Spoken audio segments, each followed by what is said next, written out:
Jadi mau kita contohkan seperti rumah. Ada yang diperjalankan untuk jendelanya, ada yang diperjalankan untuk dindingnya, ada yang diperjalankan untuk lantainya, ada yang diperjalankan untuk atapnya. Sehingga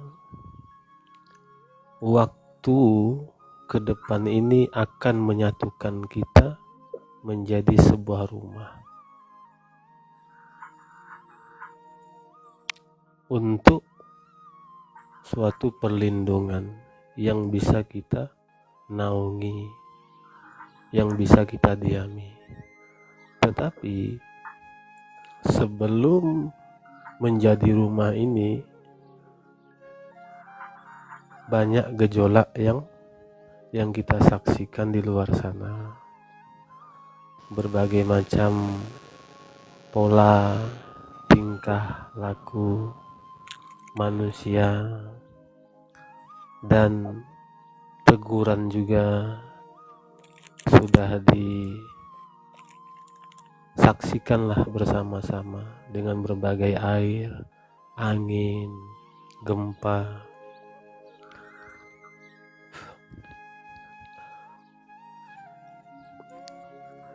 Sehingga bagaimana cara kita memposisikan atau menyikapi diri kita agar kita tadi tidak tercemar dengan kelakuan yang buruk, dengan perilaku yang tidak baik gitu kan. Nah, kalau dari saya untuk sementara itu aja, Kang. Terima kasih. Oke. Terima kasih Pak ya. Oke, lanjut untuk Kang Jo ini kemana nih? Ya, untuk Kang Jo ini tanggapannya seperti apa nih? Kang Jo kemana nih? Ya itu ya. Nah, menurut Kang Hendro nih tanggapannya seperti apa nih Kang Hendro?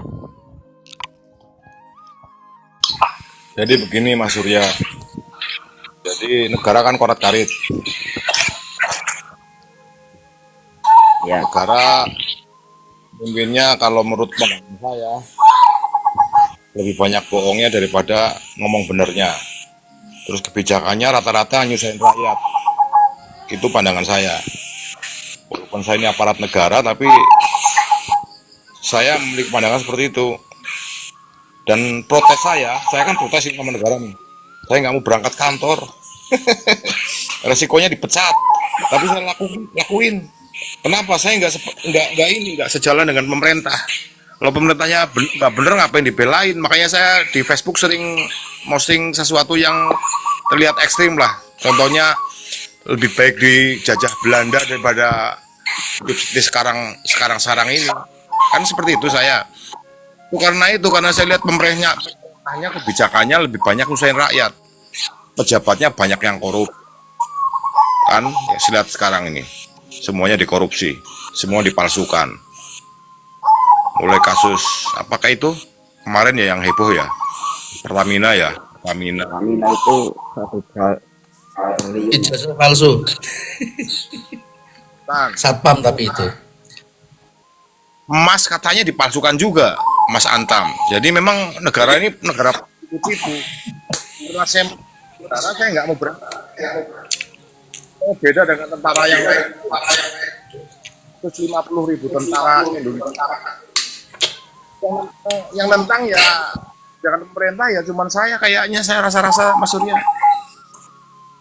Tentara aktif. Hati nurani dan melihat penderitaan rakyat itu mau ngelakuin cuma apalah daya kan gitu, hanya itu. Saya ini pangkatnya kroco, jadi mau ngapain kalau melakukan apa ya paling melakukannya membangkang. Ngapain sih ngikuti perintah pimpinan? Nah, pimpinan belain pemerintah semua. Saya nggak mau belain pimpinan. Saya mendingan membangkang. Orang bilang insubordinasi ya nggak juga, saya cuma tidak mau kok, tidak mau diperintah. Kenapa saya nggak mau diperintah? Karena pemerintahnya nggak benar. Kalau pemerintahnya benar, saya mungkin mendukung. Nggak apa-apa, saya artinya gimana ya, suruh tugas kemana berangkat. Tapi kalau pemerintahnya nggak bener, mendingan saya tidur di rumah, ngopi, udut, miara ayam. Seperti itu kira Mas Jomikel. Monggo. Jadi tentara di Indonesia Pendapat Kang Jo, satu-satunya monggo. yang saya selain OPM. Luar biasa nih Pak D.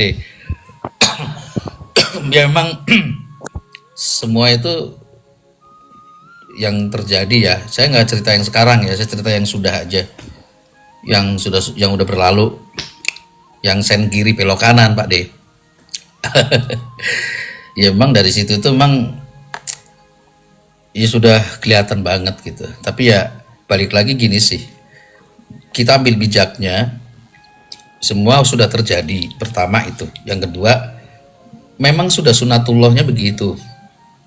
Sunatullahnya itu artinya memang yang sudah Allah tetapkan itu kejadiannya bakal seperti ini gitu. Jadi meskipun orang itu emang udah ya mungkin katakanlah pakai gigi misalkan, ya itu udah terjadi gitu, dan memang itu sudah harusnya terjadi seperti itu. Jadi seperti itu artinya ya yang sekarang ini mudah-mudahan saya sih berpositif nih. Mungkin sekarang ini caranya presiden kita ini sedang dikuasai dulu nih, di semua sektor dikuasai dulu, diamankan dulu, baru setelah itu trik berikutnya baru dibabat nih musuh-musuh negara atau mungkin orang-orang yang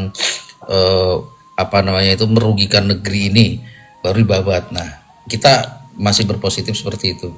Nah, karena insya Allah leluhur pun merestui dengan tindakan yang tujuannya adalah untuk kesejahteraan rakyat.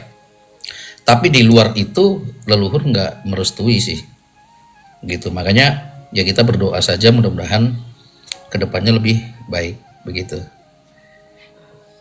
Oke ya, ini pertanyaan lagi nih ya dari saya nih. Ya untuk orang-orang yang diperjalankan, ini kan banyak orang yang diperjalankan ya dengan sisi spiritualnya. Karena itu hati nurani ya, melihat kondisi seperti ini, dan tentunya para leluhur kita juga tidak terimalah dengan korak-kariknya negara ini ya, yang seakan-akan itu orang korupsi itu diberi keringanan ya. Seharusnya rakyat yang dimuliakan atau disejahterakan, malah rakyat yang dipaksa segala-galanya ya, termasuk dengan undang-undang yang dibuat oleh DPR. Nah, pertanyaan saya ini, bagaimana nih untuk orang-orang yang diperjalankan ini menyikapi fenomena akhir zaman seperti ini? Bagaimana yang pendapat Kang Adal? Monggo. Ya, jadi begini ya, Mas, sebelumnya. Kalau terkait dengan bagaimana kita menyikapi, saat ini kami yang sudah diperjalankan, kami menyikapi, Bang. Dan kami berbuat dan bertindak untuk mencapai kesejahteraan umat itu sendiri, bangsa dan negara. Jadi kami sudah proses, berjalan, bergerak, dalam artian apa? Hal yang perlu disampaikan, kita sampaikan. Tergantung dari orang itu mendapatkan kesadaran atau tidak. Semua itu bisa dilihat dari hati, bukan dari mata, dari ucapan. Tapi yang namanya syahadat Muhammad itu adalah ucapan. Bagaimana kita menginternalisasi syahadat itu sendiri, jadi kebenaran itu sendiri. Jadi sehingga apa? Kita bergerak. Jadi kita juga waktu yang sen kanan sen kiri pun kami juga sudah memberikan rambu-rambu. Kita memberikan tapi tidak digubri sama sekali, karena di samping kanan kirinya banyak yang namanya lingkaran-lingkaran Abu Jahal di sana. Jadi sehingga itu sulit tembus, dan saat ini pun kami juga berproses juga melakukan kepada presiden saat ini. Apakah nanti disikapi apa tidak? Tetap kita akan berjalan. Hanya dua opsi kok ini. Apakah dari independen ataukah sama dengan pemerintah? Independen pun juga bisa dilakukan. Supaya apa? Umat tidak hanya di negara ini, semuanya butuh. Begitu. Jadi kita memang bersama dalam hal mencari manusia ya. Saat ini kan banyak seperti manusia. Jadi inilah yang kita sayangkan. Itu untuk sementara. Jadi jangan khawatir, kita bersama, yuk kita merajut ukhuwah salam, kemudian untuk berbineka bersatu dan berbineka. Itu kalau saya, Bang. Terima kasih. Oke, nih bagaimana pendapat Muhammad Agung? Oke, terima kasih Kang Surya. Sebelumnya saya mohon maaf bila ada penyampaian yang salah, nanti mohon diralat. Nah, jadi kalau dari kami bagaimana cara menyikapinya tuh? Kalau kami menyikapi itu kembali lagi kepada diri kami. Mampu tidak kita untuk menyelesaikan itu? Yang jelas Kang, kalau dari kami yang paling utama tuh yang kami bangun tuh ekonomi. Nah, dengan ekonomi yang kuat yang ada pada diri kita ini bisa kita salurkan dan bisa kita berbagi. Terus kalau ekonomi kuat, ada yang menggunakannya itu untuk ya mungkin hal yang sifatnya jalan pintas, hal yang kurang baik, kurang terpuji. Nah, tetapi kami yang diperjalankan ini yang paling utama tuh yang kami mau benahi itu ekonomi, Kang. Karena apa? Seorang pemimpin itu tidak mungkin dia miskin, itu tidak mungkin.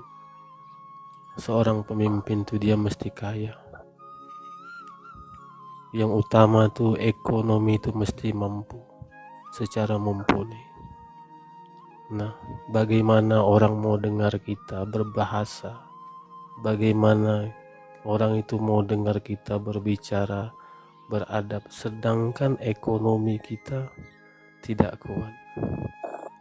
Logika kita saja, ya, kalau ekonomi kita kuat, orang tuh yang dilihat orang tuh ekonomi dari situ. Tetapi ekonomi ini tadi bukan untuk menindas. Ekonomi ini tadilah untuk mengayomi, untuk menyelaraskan. Agar apa? Agar satu dengan yang lain itu seimbang. Nah, kalau dari saya itu saja Kang. Sekian, terima kasih. Ya, terima kasih nih. Menurut Kang Jo seperti apa nih tanggapannya?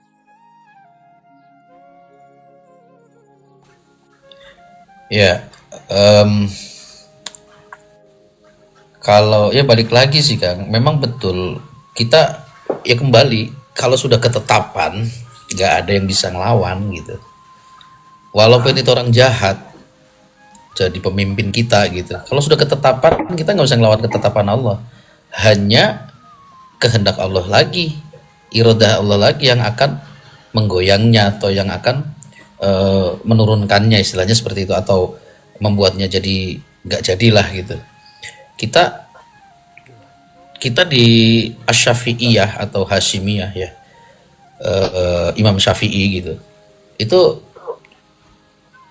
ada satu satu yang harus kita pegang, bahwa memang betul cinta tanah air itu bagian dari itu gitu. Seandainya sejahat-jahatnya pemimpin negara ya bahasanya gitu, tapi ketika negaranya itu sedang diguncang oleh musuh dari luar gitu, kita tetap harus membela, tetap harus ngejaga gitu.